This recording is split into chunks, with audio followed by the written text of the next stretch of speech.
Welcome to RTV. నేను శివరామకృష్ణ.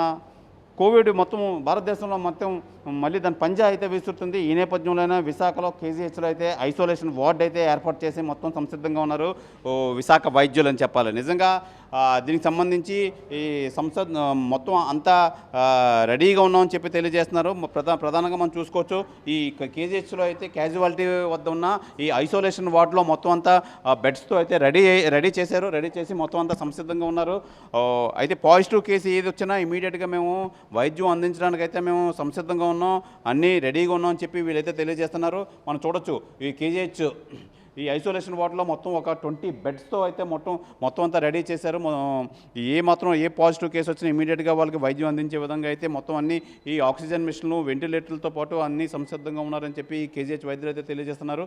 అలాగే మొత్తం మీద ఒక 20 బెడ్లతో మొత్తం కేజీహెచ్ ఐసోలేషన్ వార్డు అయితే రెడీగా ఉంది. మన కెమెరామ్యాన్ మూర్తి అయితే విజువల్స్ చూపించే ప్రయత్నం అయితే చేస్తున్నారు.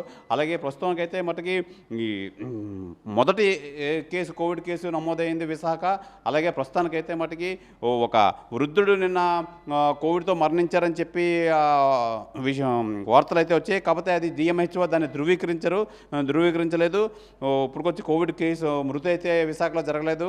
ఆ వృద్ధుడు వేరే ఇతరత్ర వైద్య ప్రాబ్లమ్స్ ఉండి చనిపోవడం అయితే జరిగిందని చెప్పి డిఎంహెచ్ఓ అయితే తెలియజేశారు. అయితే ఈ నేపథ్యంలో ప్రస్తుతానికైతే ఈ పాజిటివ్ కేసులు ఇంకా తర్వాత మళ్ళీ ఎక్కడ నమోదు అవ్వలేదు.